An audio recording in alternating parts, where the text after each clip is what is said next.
ഇപ്പൊ കുഞ്ഞമ്മയ്ക്ക് തീരെ ശരീരത്തിന് സുഖമില്ലാണ്ടായപ്പോ കഥയും കേൾക്കില്ല, ഭഗവാനെയും ചീത്ത പറയും, സ്വസ്തികയും ചീത്ത പറയും, ഇതൊക്കെ വെറുതെ ആണ് എന്ന് പറഞ്ഞു. അപ്പൊ ഞാൻ ആ കുട്ടിക്ക് ഇതേ കാര്യം പറഞ്ഞോളൂ. ഈ സ്വസ്തിക എന്ന് പറയുന്ന ആ ഒരു നാമം കേൾക്കുമ്പോൾ തന്നെ ഒരു സമാധാനമാണ്. ഭഗവാന്റെ ആ ഒരു രൂപത്തെ നമുക്ക് കാണാൻ പറ്റുന്നുണ്ട്. അപ്പൊ ആ ഒരു പേരിലേക്ക് എങ്ങനെ എത്തി? അയ്യോ, അത് ഭയങ്കര കഥയാണ്. പക്ഷേ പലർക്കും അത് പേടിയാണ്, അത് ഹിറ്റ്ലർ യൂസ് ചെയ്തു എന്ന് പറഞ്ഞിട്ട്. പക്ഷെ ഞാൻ മനസ്സിലാക്കുന്ന അനുസരിച്ച് അങ്ങയുടെ ഒരു പുതിയ ഭജൻസ് വരുന്നുണ്ട് എന്നാണ് ഞാൻ കേട്ടത്. ഈ വർഷത്തെ പിറന്നാളിന് എന്താണ് ഗുരുവായൂരപ്പന് സമർപ്പിക്കാൻ തോന്നിയപ്പോൾ ഉണ്ടായ ഒരു ആശയമാണ് ഭജൻസ് പാടി സമർപ്പിക്കാം, നല്ല നല്ല പാട്ടുകൾ ഗുരുവായൂരപ്പന് പാടി സമർപ്പിക്കാം. ഇത് എന്നായിരുന്നു ദിവസം? എന്നായിരുന്നു തുടങ്ങുന്ന?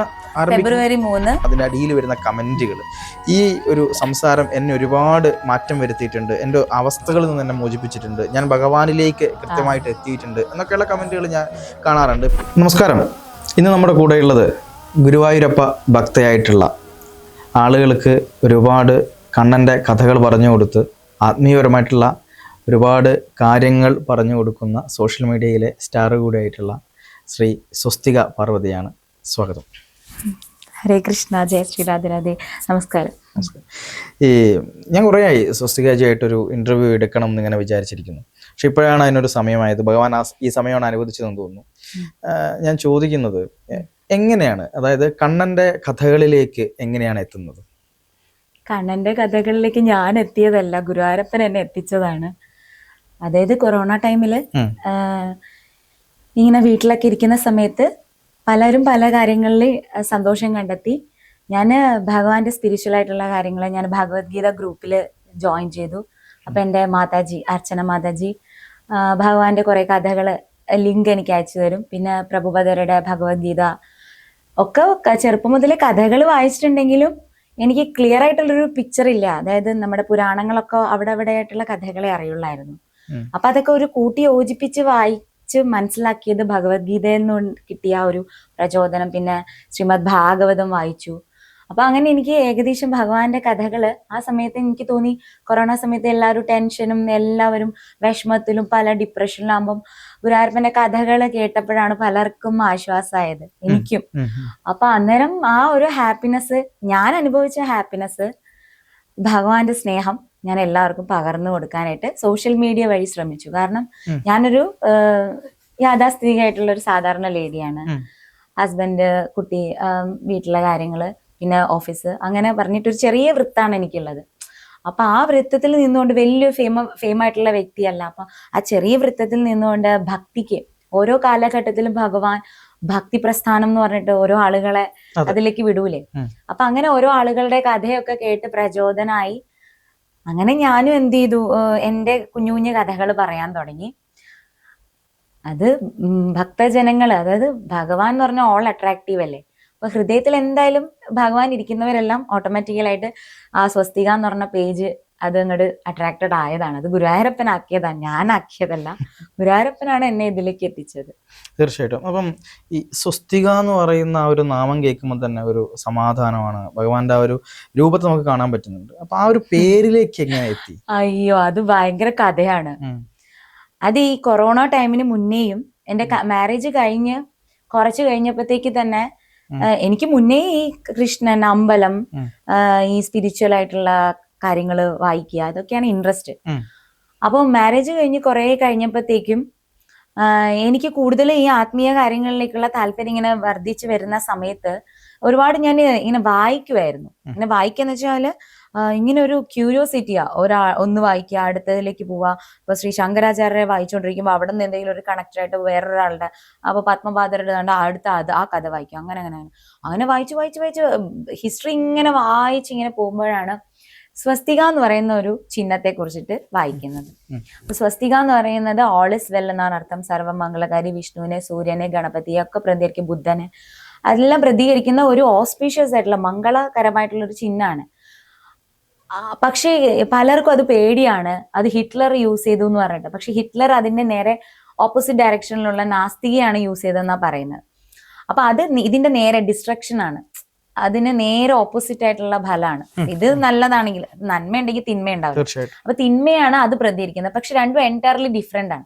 രണ്ട് ട്വിൻസ്, ഒരു കുട്ടിയുടെ സ്വഭാവമായിരിക്കില്ല മറ്റേ കുട്ടിയുടെ സ്വഭാവം, രണ്ടും ഡിഫറെന്റ് ആണ്. അപ്പൊ ആ ചിഹ്നത്തിലുള്ള ആ മിറർ ഇൻവേർഷൻ വരുമ്പോ അതിന്റെ സ്വഭാവവും മാറാണ്. അപ്പൊ അത് ആളുകൾക്ക് അറിയാതെയാണ് ഈ സ്വസ്തിക എന്ന് കേൾക്കുമ്പോ, പ്രത്യേകിച്ച് കേരളത്തിലുള്ള ആളുകള് ഈ സ്വസ്തിക എന്ന് ഇട്ടിട്ട് ഇങ്ങനെ മോക്ക് ചെയ്യുന്നുണ്ടായിരുന്നു അതിന്. എന്ന് വെച്ചാൽ സ്വസ്തിക എന്ന് പറയുന്നത് ഈ ഭയങ്കര മോശമാണ്, അത് ഈ ഹിന്ദുത്വ വർഗീയവാദ സ്ഥാപനം അങ്ങനെയൊക്കെയുള്ള രീതിയിൽ സ്വസ്തികയെ മോക്ക് ചെയ്യുന്നത് കണ്ടപ്പോഴാണ്, എന്നാ പിന്നെ ഞാനത് അതിന്റെ ഇമ്പോർട്ടൻസ് മനസ്സിലാക്കിയപ്പോ എന്നിൽ നിന്ന് എന്ത് ചേഞ്ച് അതിന് കൊണ്ടുവരാം, അതിലൊരു നന്മയുണ്ടല്ലോ, അത് പ്രചരിപ്പിക്കാനായിട്ടാണ് ഞാൻ ആദ്യം പൊട്ടായിട്ട് ഇടാൻ തുടങ്ങിയത്. പിന്നെ സ്വസ്തിക പേജ് വന്നു. സ്വസ്തികയുടെ എല്ലാരും എന്താ ഈ സ്വസ്തിക എന്ന് അന്വേഷിക്കാൻ തുടങ്ങിയപ്പോ ഇനി ഞാനും അത്ഭുതപ്പെട്ടിട്ടുണ്ട്. കാരണം സ്വസ്തിക പേജിൽ വന്നൊരു ഒരു വർഷം കഴിഞ്ഞപ്പോ എനിക്ക് വൃന്ദാവനത്തിലൊക്കെ പോകാൻ പറ്റി. ഉത്തരാഖണ്ഡിൽ പല പുണ്യസ്ഥലങ്ങളിൽ യാത്ര ചെയ്തു. കേരളം കഴിഞ്ഞ് അങ്ങോട്ട് ഈ നമ്മുടെ ഉത്തര ഭാരതത്തിലെല്ലാം യാത്ര ചെയ്യുമ്പോഴെല്ലാം എല്ലാ അമ്പലങ്ങളിലും എല്ലായിടത്തും, ഈവൻ നമ്മൾ തമിഴ്നാട്ടിലേക്ക് ചെന്ന് കഴിഞ്ഞാൽ വീടുകളുടെ മുറ്റത്ത് സ്വസ്തികം നിന്നാണ് അവര് ഈ കോലം തന്നെ വരയ്ക്കാൻ തുടങ്ങുന്നത്. ലക്ഷ്മിയുടെ പ്രസൻസ് ആണ്. അപ്പോഴാണ് ഞാൻ മനസ്സിലാക്കിയത്, ഞാൻ ഇതിന് ഇത്രയും വലിയൊരു സംഭവമാണ് ഞാൻ പൊട്ടായിട്ട് ഇട്ട് തുടങ്ങിയത് എന്നുള്ളത്. അത് തുടങ്ങുമ്പോൾ എനിക്കറിയാം ഇതിനെന്തോ പ്രത്യേകത ഉണ്ടെന്നുള്ളത്. പക്ഷെ ഇത് ഇത്രയും സംഭവമായിട്ടുള്ള അതായത് ഇതൊരു മതത്തിന്റെയോ അല്ലെങ്കിൽ അതിന്റെ ചട്ടക്കൂടിൽ നിൽക്കുന്ന ഒരു ചിഹ്നം അല്ല. അത് പുരാതന കാലത്ത് പല സ്ഥലങ്ങളിൽ, ഇപ്പൊ നമ്മള് ഈ സ്വസ്തികയെ കുറിച്ച് അടിച്ചു കഴിഞ്ഞാല് ഈ വിവിധ രാജ്യങ്ങളിൽ, അതായത് ഈ മുസ്ലിം രാജ്യങ്ങളായിക്കോട്ടെ, ഈ ക്രിസ്ത്യൻ രാജ്യങ്ങളായിക്കോട്ടെ, അങ്ങനെയൊക്കെയുള്ള അതായത് വേറെ മതങ്ങൾ ഉള്ള രാജ്യങ്ങളിൽ ഈ വാസ്തുപരമായിട്ട് പള്ളികളിൽ പോലും ഈ സ്വസ്തിക് ഉണ്ടെന്നായിരുന്നു. അത് അവരുടെ ചിഹ്നമായിട്ടുണ്ട്. ജസ്റ്റ് ഒന്ന് സെർച്ച് ചെയ്ത് നോക്കിയാൽ മതി ഗൂഗിളില്. അപ്പോ എനിക്ക് മനസ്സിലായി ഇത് ഒരു ദൈവികമുള്ള ഡിവൈൻ സിംബൽ ആണ്. എന്നുവെച്ചാൽ ഈശ്വരനുമായിട്ട് റിലേറ്റ് ചെയ്തിട്ടുള്ള ഡിവൈൻ സിംബൽ ആണ്. അതിന്റെ പോസിറ്റീവ് ആയിട്ടുള്ള ഒരു സിംബൽ ആണ്. ഈ ചിഹ്നത്തിന് പല മീനിങ്ങും ഉണ്ട്, അതിന് പല വ്യാഖ്യാനങ്ങളുണ്ട്. ധർമാർത്ഥ കാമമോക്ഷം, പല പല വ്യാഖ്യാനങ്ങളാണ് പല ആളുകളും ഇതിന് കൊടുത്തിരിക്കുന്നത്. ഈ രണ്ട് വഴികൾ, അതായത് 4 വഴികൾ ഒന്നിലേക്ക് കൂട്ടുന്നു. പല മതങ്ങളിൽ നിന്ന് ഈശ്വരൻ എന്ന് പറയുന്ന അതിന്റെ ബിന്ദു ശ്രദ്ധിച്ചിട്ടില്ലേ? സ്വസ്തികത്തിന്റെ 4 കാലുകൾ ഒന്നിലാണ് യോജിക്കുന്നത്. പിന്നെ പറയുന്നത് ഭഗവാൻ ഇരിക്കുന്ന ലോകത്തിന്റെ ആ ലോകം സ്വസ്തികാണ്. ഇതൊക്കെ കേൾക്കുമ്പോ ഈ ആളുകൾ ഇത് പല രീതിയിൽ വട്ടാണ് എന്നൊക്കെ പറയും കേട്ടോ. പക്ഷെ സത്യമായിട്ടും ഈ സ്വസ്തികയെ കുറിച്ച് കൂടുതൽ റിസർച്ച് ചെയ്ത് കഴിഞ്ഞാല് ഒരുപാട് അറിവുകളായിരിക്കും നമുക്ക് കിട്ടുക. ഈ ഓം എന്ന് പറയുന്ന ആ ഒരു ശബ്ദത്തെയും ആ ഓംകാര മന്ത്രത്തെയും അതിന്റെ ആ ചിഹ്നം സൂചിപ്പിക്കുന്ന കാര്യങ്ങളെയും പറ്റി വലിയ റിസർച്ചുകളും കാര്യങ്ങളും നടന്നിട്ടുണ്ട്. അതുപോലെ തന്നെ ഉള്ള മറ്റൊരു വലിയ പോസിറ്റീവ് സിംബലാണ് ഇത് സ്വസ്തിക എന്ന് പറയുന്നത്. പണ്ടത്തെ കാലങ്ങളിലാണെങ്കിലും ഇപ്പൊ നമ്മൾ ലിംഗം എന്ന് പറഞ്ഞാലും അത് ഒരു ചിഹ്നമാണ്. തീർച്ചയായിട്ടും നമ്മൾ 1 എന്നുള്ളതിനെ 1 എന്ന് പറഞ്ഞാൽ 1, 2, 3, 4 നമ്മൾ പറയണു. അതിനെ നമ്മൾ പ്രതികരിക്കാനാണ് 2, 3 എന്ന് പറഞ്ഞ ആ ചിഹ്നങ്ങൾ യൂസ് ചെയ്തത് അല്ലെ. അതുപോലെ പ്രകൃതി പുരുഷ ബന്ധം അല്ലെങ്കിൽ ഈശ്വരൻ എന്താണെന്നുള്ളത് പുരാതന കാലത്ത് ആളുകൾക്ക് മനസ്സിലാകാനും ഈ എങ്ങനെയാണ് ഈ പ്രകൃതിയുടെ ആ സൃഷ്ടി സ്ഥിതി സംഹാരം നടക്കുന്നത് എന്നുള്ളതിന്റെ പ്രതിനിധാനാണ് ലിംഗം എന്ന് പറയുന്നത് അല്ലെ. അതുപോലെ തന്നെ ഈ സ്വസ്തിക് എന്ന് പറയുന്നത് പലതരത്തിലുള്ള ഹൈന്ദവ കുറെ തത്വങ്ങളുടെ അതിലൊന്നാണ് ധർമാർത്ഥ കാമമോക്ഷം എന്ന് പറയുന്നത്. അതിന്റെ ഒരു ചിഹ്നമാണ് സ്വസ്തിക എന്ന് പറയുന്നത്. തീർച്ചയായിട്ടും. പക്ഷെ പലപ്പോഴും മലയാളികളെയൊക്കെ സംബന്ധിച്ചിടത്തോളം ഈ ലിംഗം എന്ന് ഉദ്ദേശിക്കുന്ന സമയത്ത് അത് ചിഹ്നമാണ് എന്നത് അവർ കൃത്യമായി മനസ്സിലാക്കാറില്ല. പലപ്പോഴും അവർ പലപ്പോഴും അതിനെ വേറെ രീതിയിലൊക്കെ പറഞ്ഞ് സംസാരിക്കുന്നത് നമ്മൾ കേൾക്കാറുണ്ട്. അതുപോലെ തന്നെയാണ് ഇപ്പൊ സ്വസ്തിക എന്ന് പറയുന്ന ചിഹ്നം വരുന്ന സമയത്തും അതിന്റെ കൃത്യമായ അർത്ഥതലങ്ങളിലേക്ക് പോവാറില്ല. മാത്രമല്ല സനാതനികളായിട്ടുള്ള ആൾക്കാർ തന്നെ എത്ര പേർ ഈ പുരാണങ്ങൾ അല്ലെങ്കിൽ ഉപനിഷത്തുകൾ കാര്യങ്ങളൊക്കെ വായിച്ചിട്ടുണ്ട് എന്നുള്ള കാര്യത്തിൽ നമ്മൾ നോക്കുമ്പോൾ പലപ്പോഴും പലർക്കും ഒരറിവും ഉണ്ടാവില്ല. അതിന്റെ മുകളിലാണ്, പക്ഷെ അറിവില്ലാതിരുന്നിട്ട് കൂടി ആയിരിക്കും അവർ അഭിപ്രായം പറയുന്നത്. അതൊരു വലിയ പ്രശ്നമായിട്ടുണ്ട്. അപ്പോൾ അതൊരു വലിയ കാര്യമാണ്. ഇപ്പം ഞാൻ വേറൊരു വിഷയം ചോദിക്കുകയാണെങ്കിൽ, ഇപ്പം ഈ സ്വസ്തിക പേജും കാര്യങ്ങളൊക്കെ ആരംഭിച്ചതിന് ശേഷം ഞാൻ തന്നെ ശ്രദ്ധിക്കാറുണ്ട് പലപ്പോഴും അതിന്റെ അടിയിൽ വരുന്ന കമന്റുകൾ. ഈ ഒരു സംസാരം എന്നെ ഒരുപാട് മാറ്റം വരുത്തിയിട്ടുണ്ട്, എൻ്റെ അവസ്ഥകളിൽ നിന്ന് എന്നെ മോചിപ്പിച്ചിട്ടുണ്ട്, ഞാൻ ഭഗവാനിലേക്ക് കൃത്യമായിട്ട് എത്തിയിട്ടുണ്ട് എന്നൊക്കെയുള്ള കമന്റുകൾ ഞാൻ കാണാറുണ്ട്. ഇപ്പം നാരായണീയം, ഇപ്പം മേൽപ്പത്തൂരിന് വാതരോഗം മാറ്റിക്കൊടുത്ത വൈദ്യനാഥനായിട്ടുള്ള ഭഗവാനാണ് ഗുരുവായൂരപ്പൻ എന്ന് പറയുന്നത്. അപ്പോൾ അങ്ങനെ ഒരുപാട് ഭാവങ്ങളിലുണ്ട്. അപ്പം ഇതൊക്കെ സ്റ്റാർട്ട് ചെയ്തതിന് ശേഷം ആളുകളിൽ നിന്ന് കിട്ടിയ ഒരു അഭിപ്രായം എന്തായിരുന്നു? അവർക്ക് ഒരുപാട് മാറ്റങ്ങൾ വന്നിട്ടുണ്ടെന്ന് എനിക്കറിയാം. അതിൽ അങ്ങനെ 1-2 കാര്യങ്ങൾ പറയാൻ പറ്റും? മാറ്റങ്ങൾ എല്ലാവർക്കും വന്നിട്ടുണ്ട്, എനിക്കും വന്നിട്ടുണ്ട്. നമ്മളെല്ലാവരുടെയും ജീവിതം ട്രാൻസ്ഫോർമേഷൻ ആണല്ലോ. ഇപ്പൊ നമ്മൾ ഏത് വലിയ വലിയ മഹത് വ്യക്തികളെ എടുത്തു നോക്കിയാലും അവരുടെ ജീവിതം എന്ന് പറഞ്ഞാൽ അവർ ആദ്യം ചിലപ്പോൾ വിശ്വസിച്ച ഒപ്പീനിയൻ ആയിരിക്കില്ല, പിന്നെ അവർ ലാസ്റ്റ് സ്റ്റേജിൽ വരുമ്പോൾ അല്ലെ എല്ലാം ട്രാൻസ്ഫോർമേഷൻസ് ആണ്. അപ്പോൾ അതുപോലെ ആളുകളുടെ ജീവിതത്തിൽ ഒരു ട്രാൻസ്ഫോർമേഷൻ പീരീഡ് ഉണ്ടാക്കാനായിട്ട് സാധിച്ചിട്ടുണ്ട്. പക്ഷെ അത് സസ്റ്റൈനബിൾ ആയിട്ട് പോകണം എന്നുണ്ടെങ്കിൽ നമ്മൾ അതിനു വേണ്ടിയിട്ട് വർക്ക് ചെയ്യണം.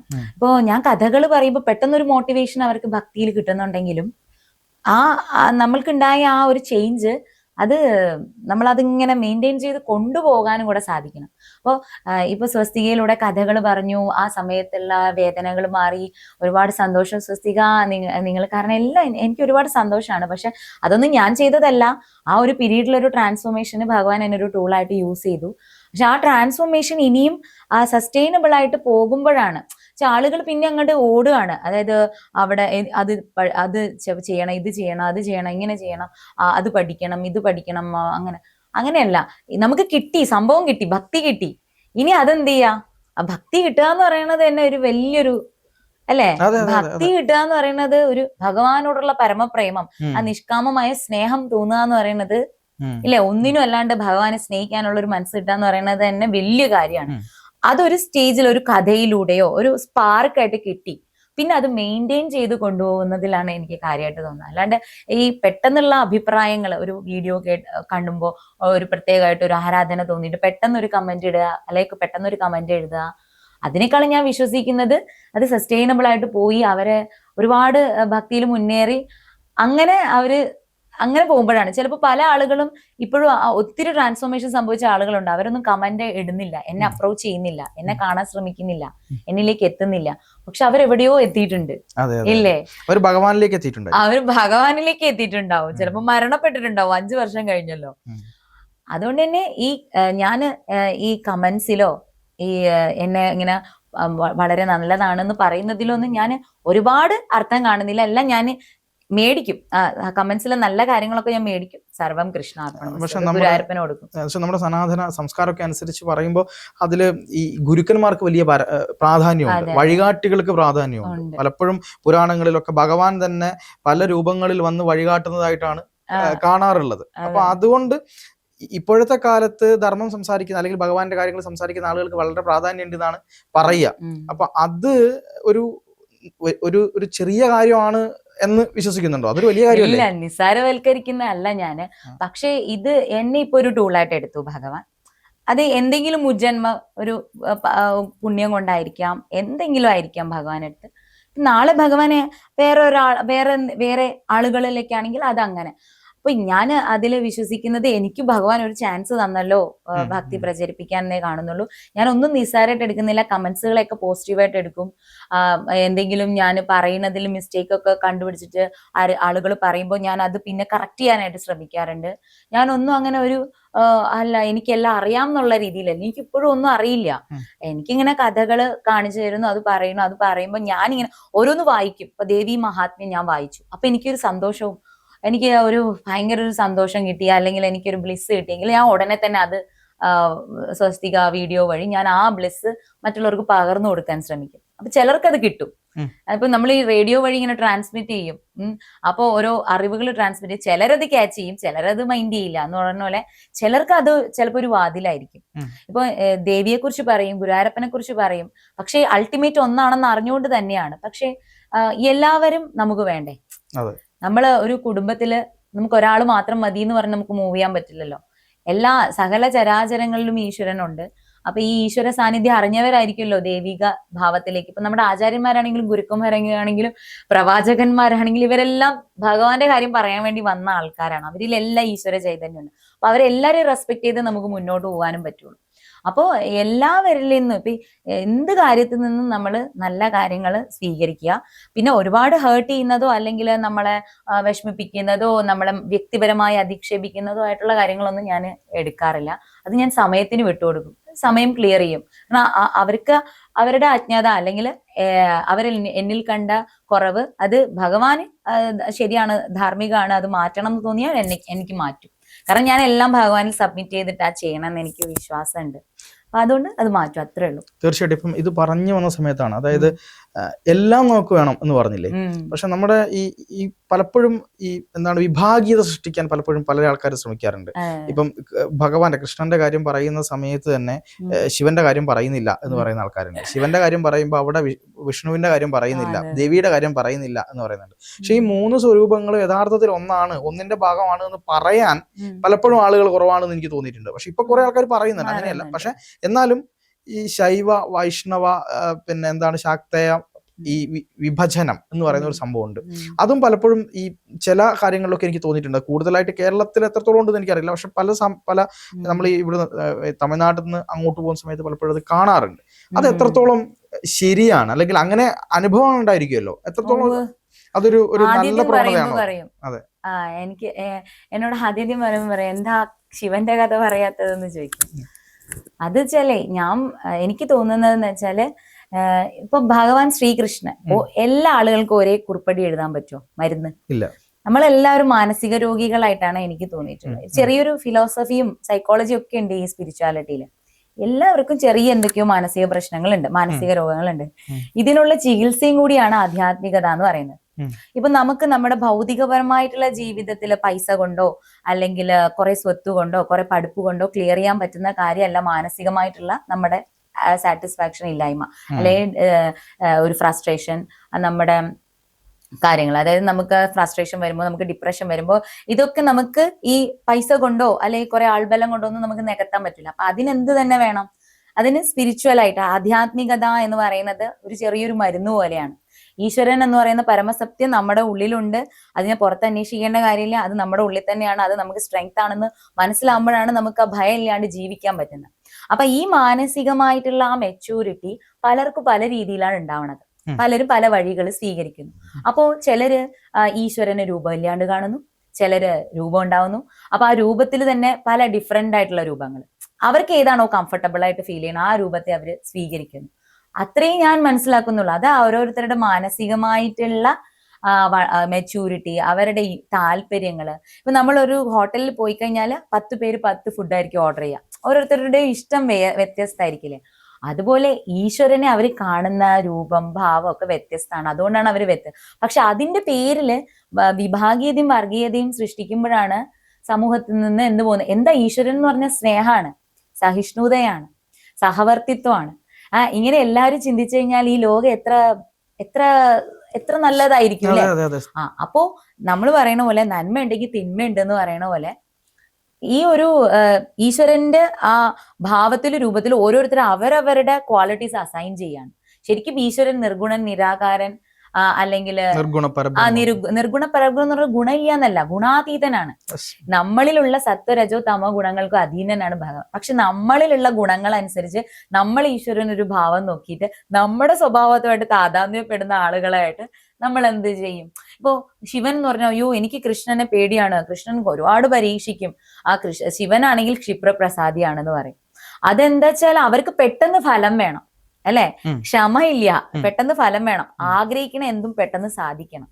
ഭഗവാന്റെ കാര്യം പറയുകയാണെങ്കിൽ നമ്മൾ ഈ പുസ്തകങ്ങളൊക്കെ വായിക്കുമ്പോൾ എന്താ വെച്ചാൽ ഭഗവാൻ ഒരുപാട് പരീക്ഷിക്കുന്ന എന്തിനാന്ന് വെച്ചാൽ നമ്മളെ അത്രയും നമ്മളെ മോൾഡ് ചെയ്യാണ്.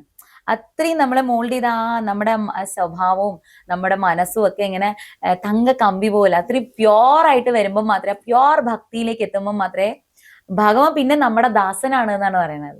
നമ്മൾ എന്ത് പറഞ്ഞാലും, ഞാനിപ്പോ ആണ്ടാളമ്മയുടെ തിരുപ്പാവൈ കഥകൾ പറയുന്നുണ്ട്. അപ്പൊ അതില് ആണ്ടാളമ്മ ഇന്നത്തെ പാസുരത്തിൽ പറയണെന്ന് വെച്ചാൽ ആണ്ടാളമ്മ എന്ത് പറഞ്ഞാലും ഭഗവാൻ കേൾക്കും എന്നുള്ള അവസ്ഥയിലേക്ക്, അല്ലെ ഈശ്വരൻ, അതായത് പ്രകൃതി, നമ്മൾ വിചാരിക്കുന്നത് പ്രകൃതി തരുന്നത്. കാരണം നമ്മൾ അത്രയും നിഷ്കാമമായിട്ട് സറണ്ടർ ചെയ്തിരിക്കുകയാണ്, ആത്മസമർപ്പണം ചെയ്തിരിക്കുകയാണ്. ആ ഒരു സ്റ്റേജിൽ എത്തുന്നത് വരെ പരീക്ഷണങ്ങൾ ഉണ്ടാവും. അത് നമ്മളെ നന്നാക്കാനായിട്ടാണ്.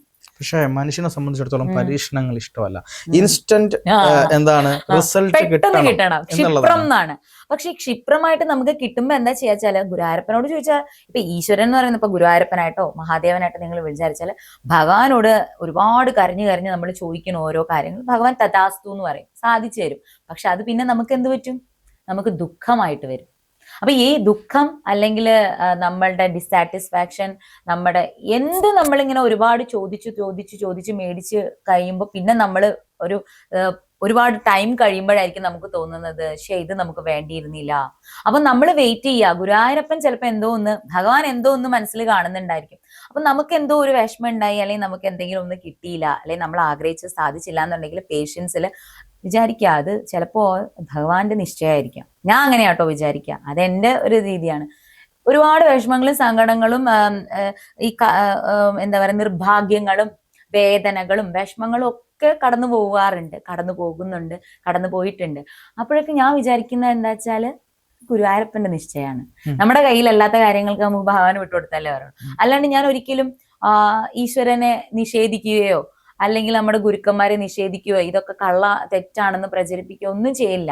കർമ്മങ്ങളിൽ തന്നെയുള്ള പ്രശ്നങ്ങളാണെങ്കിൽ അത് എന്റെ കർമ്മദോഷമാണ്. ഞാൻ അത് ചെയ്തത് തെറ്റായത് കൊണ്ടായിരിക്കാം, ഞാൻ അങ്ങനെ ചിന്തിച്ചത് തെറ്റായതുകൊണ്ടാണ് ഞാൻ തന്നെ ടേൺ ആയിട്ട് ഞാൻ തന്നെ പുനർവിചിന്തനം ചെയ്യണം. ഇവിടെ ഞാൻ എന്ന് പറയുന്ന വെച്ചാൽ ശരീരബോധത്തിൽ വരുമ്പോ എനിക്ക് ഞാനെന്ന് പറഞ്ഞില്ലേ.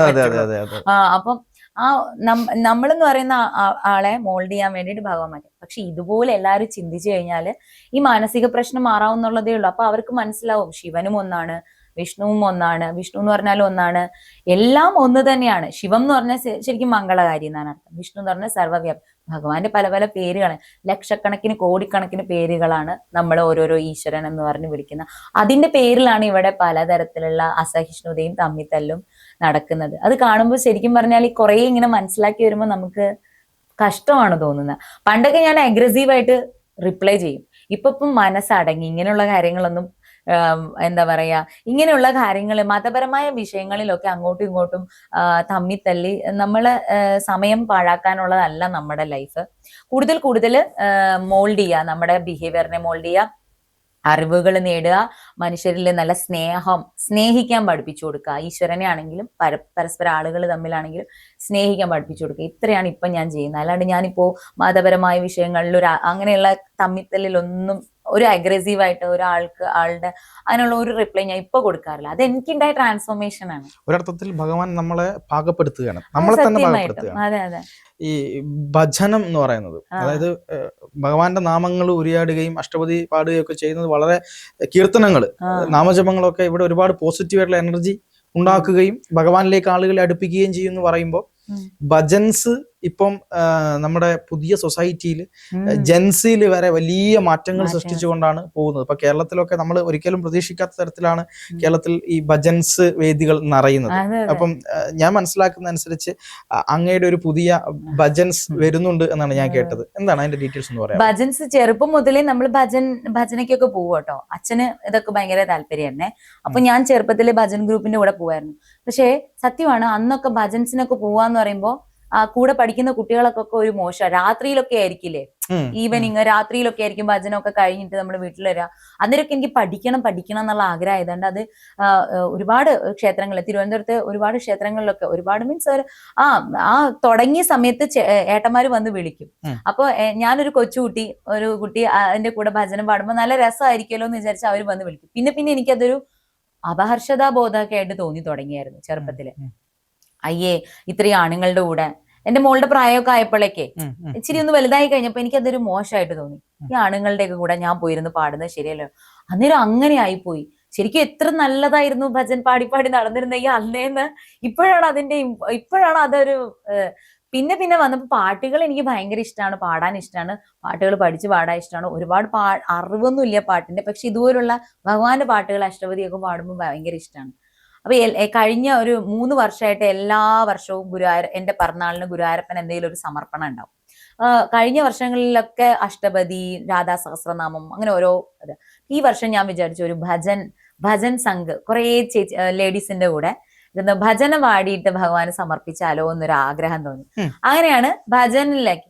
അപ്പൊ ഈ നന്ദഗോവിന്ദ ഭജൻസ്, അങ്ങനെ ഒരുപാട് ഭജൻസ് ഉണ്ടെങ്കിൽ പോലും നമ്മുടെ ക്ഷേത്രങ്ങളിലൊക്കെ മുന്നേ കൂട്ടി ഇപ്പൊ അയ്യപ്പ സീസൺ ആവുമ്പോ അയ്യപ്പന്മാരുടെ ഭജൻസ് ഒക്കെ ഉണ്ടല്ലോ. ഭജൻ സംഘം എപ്പോഴും ഉണ്ട്. പക്ഷേ ഈ വർഷത്തെ പിറന്നാളിന് എന്താണ് ഗുരുവായൂരപ്പന് സമർപ്പിക്കാൻ തോന്നിയപ്പോ ഉണ്ടായ ഒരു ആശയമാണ് ഭജൻസ് പാടി സമർപ്പിക്കാം, നല്ല നല്ല പാട്ടുകൾ ഗുരുവായൂരപ്പന് പാടി സമർപ്പിക്കാം. അത് ഒരുപാട് ലേഡീസിന് അതൊരു സന്തോഷാവും. വേറെ ക്ഷേത്രങ്ങളിലും കുറെ സ്ത്രീകളെയൊക്കെ കൂട്ടിയിട്ട് ഒരുമിച്ച് ഇങ്ങനെ ഗുരുവായൂരപ്പന്റെ പാട്ടുകൾ പാടുക, അപ്പൊ അതൊരു ആനന്ദമാണല്ലോ. പിന്നെ ഇപ്പോഴത്തെ ജനറേഷനെ കൊണ്ട് നാമം ജപിപ്പിക്കാനുള്ള ഒരു ചെറിയൊരു വഴി കൂടിയാണ്. ഇപ്പൊ നന്ദഗോവിന്ദം ഭജൻസിന്റെ പാട്ടുകളിലൊക്കെ നാരായണ അയ്യപ്പ എന്നൊക്കെ പറയുമ്പോഴേ എത്ര പേരാണ് അത് ഏറ്റു പാടുന്ന കുഞ്ഞു കുട്ടികൾ. ഞാൻ ഇപ്പൊ റീസെന്റ് കണ്ടു ഒരു കൊച്ചുകുട്ടി ടിവിയില് അവരുടെ ഭജൻ കേട്ടിട്ട് അവിടെ ഇരുന്നിട്ട് അയ്യപ്പ അയ്യപ്പ എന്ന് അവരോട് പാടുന്നുണ്ട്. ഇത് നാമല്ലേ ജപിക്കുന്നത്? അപ്പൊ ശരിക്കും ഒരു നാമജപ യജ്ഞല്ലേ നടന്നുകൊണ്ടിരിക്കുന്നത് ഇവിടെ. രാമചന്ദ്രക്ക് എന്ന് പറയുമ്പോൾ ഏറ്റുപാടാണ്. അതാണ്. അപ്പോ ഭഗവാന്റെ നാമം ഇങ്ങനെ പ്രചരണം നടത്തുകൊണ്ടിരിക്കുകയാണ്. അത് നല്ല കാര്യമാണ്.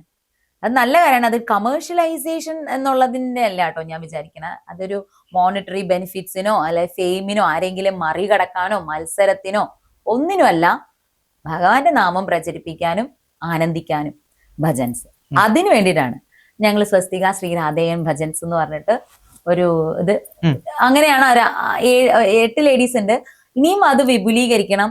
ഇനിയും അത് ഒരുപാട് പേർക്ക് അതിൽ ഓപ്പർച്യൂണിറ്റി കൊടുക്കണം. പാടാൻ കഴിയുന്നവർക്ക് ഏതെങ്കിലുമൊക്കെ ക്ഷേത്രങ്ങളിൽ പോകുമ്പോൾ അതിനടുത്തുള്ള പ്രദേശങ്ങളിലൊക്കെ കുട്ടികൾക്കൊക്കെ ഓപ്പർച്യൂണിറ്റി കൊടുക്കുക, അതിൽ വന്ന് പാടുക, അവർക്കൊരു സന്തോഷം അല്ലേ. തീർച്ചയായിട്ടും ഈ വനിതകളാണ് അല്ലെ, സ്ത്രീകളെയാണ് ഇപ്പൊ ഉദ്ദേശിക്കുന്നത്. അങ്ങനെ അതില് ഇപ്പം പങ്കെടുക്കുന്ന മറ്റു വനിതകൾ ആരൊക്കെയാണ്? എന്താണ് അവരുടെ ഒരു ഇത്? അവരൊക്കെ അതായത് ഞങ്ങളുടെ ശ്രീരാധേയം ഭജൻസ് ഇപ്പൊ ഞാൻ ഒരു ജില്ലയിലാണ്, ഈ 8 പേര് 8 ജില്ലയിലാണ്. ഞങ്ങൾ ഓൺലൈനിലാണ് ഫുൾ ഞങ്ങളുടെ പരിപാടി എന്ന് വെച്ചാല് ഞങ്ങളുടെ പ്രാക്ടീസ് ഒക്കെ ഓൺലൈനിലാണ്. ഇനി ഞങ്ങള് 8 ജില്ലകളിൽ നിന്നാണ് 8 ജില്ലകളിൽ നിന്ന് 8 സ്ഥലങ്ങളിൽ നിന്നാണ്. ഒരാള് ജർമ്മനിയിലുമാണ് ഇരിക്കുന്നത്. അവര് വരണം.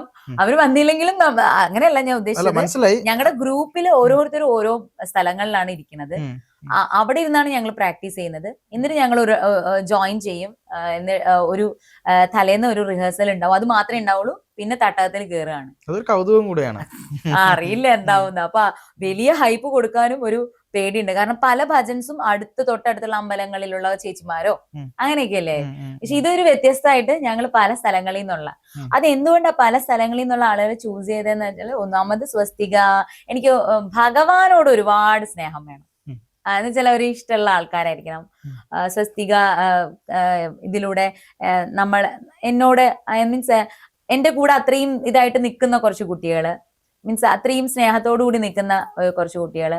നാളൊരു കാലത്ത് നമ്മളെല്ലാരും പറയണ ഒപ്പീനിയൻ മാറാൻ പാടില്ലല്ലോ. അതുകൊണ്ട് നമ്മുടെ അഭിപ്രായത്തോട് യോജിക്കുന്ന ആളുകളാവണ്ടേ ഇതിന് കയറുന്നത്. അതുകൊണ്ട് തന്നെ ഭക്തിയുള്ള നമ്മുടെ ഒരേപോലെ മനസ്സുള്ള കുറച്ച് ആൾക്കാർ, അങ്ങനെയുള്ള ആളുകളെയാണ് നമ്മൾ ചൂസ് ചെയ്തത്. അപ്പൊ അങ്ങനെയാണ് ഈ പല പല ജില്ലകളായത്. അപ്പൊ പിന്നെ എന്താ വെച്ചാല് എന്താന്നറിയില്ല ഇനിയിപ്പോ അതിന്റെ പ്രോഡക്റ്റ് ആയിട്ട് അത് ഭഗവാന് എന്തായാലും ഗുരുവായൂരപ്പന് ഒരു സമർപ്പണമാണ്. അത് ഗുരുവായൂരപ്പന് കേൾക്കാൻ വേണ്ടിയിട്ടാണ്. ഭഗവാനാണ് ഫസ്റ്റ് സമർപ്പണം. അപ്പൊ ഭഗവാൻ നിശ്ചയിക്കട്ടെ അത് മുന്നോട്ട് പോകണോ അല്ലെങ്കിൽ എന്താണെന്നുള്ള അതിന്റെ ഭാവിനെ കുറിച്ചിട്ടൊന്നും അറിയില്ല. പക്ഷെ ഇപ്പൊ ഞങ്ങളുടെ പ്രതീക്ഷയാണ്, ഞങ്ങളുടെ ആനന്ദമാണ്. അതൊന്നും ഞങ്ങൾ വേറൊന്നും ആഗ്രഹിക്കുന്നില്ല. കുറെ പേർക്ക് ആനന്ദിക്കാനുള്ള അല്ലെങ്കിൽ ഭഗവാന്റെ നാമങ്ങൾ ജപിക്കാനുള്ള ഒരു അവസരമായിട്ടാണ് ഞാനിപ്പോ സ്വസ്തിക ശ്രീരാധേയം ഭജൻസിനെ കാണുന്ന. വേറെ ഭജൻ ഗ്രൂപ്പുകാരോട് ഒന്നും ബീറ്റ് ചെയ്യുക മത്സരിക്കുക അങ്ങനെയല്ല. കാരണം എല്ലാം നമ്മളാണല്ലോ അല്ലെ. അവരും നാമം ജപിക്കണം. ഇപ്പൊ വേറെ എന്തെങ്കിലും ഒരു പ്രോഡക്റ്റോ കമേഴ്ഷ്യലൈസേഷൻ ചെയ്യുന്ന ഒരു സോപ്പോ മറ്റു പ്രോഡക്റ്റോ ഡ്രസ്സോ ഒക്കെ ആണെങ്കിൽ നമുക്ക് മത്സരം ചെയ്യാം. ഈ ഭഗവാന്റെ നാമത്തിൽ എന്താണുള്ളത്? അപ്പൊ അവര് ചൊല്ലണതും നാമമാണ്, നമ്മൾ ചൊല്ലണതും നാമമാണ്. നമ്മൾ എല്ലാ ഭജൻസിനെയും നമ്മൾ സപ്പോർട്ട് ചെയ്യും. അതോടൊപ്പം സ്വസ്തിക ശ്രീരാധേയം ഭജൻസ് ഒരു വേറിട്ട അനുഭവമാക്കാനായിട്ട് ഞങ്ങൾ ട്രൈ ചെയ്യുകയും ചെയ്യും. ഫെബ്രുവരി 3 എന്റെ ഡേറ്റ് ഓഫ് ബർത്ത് ആണ്, 3 ഫെബ്രുവരി. അപ്പൊ ഞാൻ പറഞ്ഞില്ല എല്ലാ കൊല്ലവും ഭഗവാൻ ഒരു സമർപ്പണം ഉണ്ടാവും. അങ്ങനെ ഒരു സമർപ്പണം എന്നേ ഉദ്ദേശിച്ചുള്ളൂ. പിന്നെ എല്ലാരും കൂടി വിചാരിച്ചു നമുക്ക് ഇത് എന്തായാലും ഒരു ഭജൻ ഗ്രൂപ്പ് ആക്കിയാലോ ചേച്ചി എന്ന് വെച്ചു ഞങ്ങൾ സ്വസ്തിക രാധേയം ഗുരുവായൂരിൽ വെച്ചിട്ടാണ്. ഗുരുവായൂർ രാവിലെ 10:10 മുതൽ 11:11 വരെയാണ്. ഫെബ്രുവരി 3 അതാണ് ഞങ്ങളുടെ ഫസ്റ്റ് ഒരു സന്തോഷം. അത്രേ ഉള്ളൂ. തീർച്ചയായിട്ടും. അപ്പം അതിന് ആ ഭജൻ ഗ്രൂപ്പിന് എല്ലാവിധ ആശംസകളും. നല്ല രീതിയിൽ അത് മുന്നോട്ട് പോട്ടെ. അങ്ങനെയാണല്ലോ പുതിയ കാര്യങ്ങൾ ഉണ്ടാവുക. അതെ അതെ.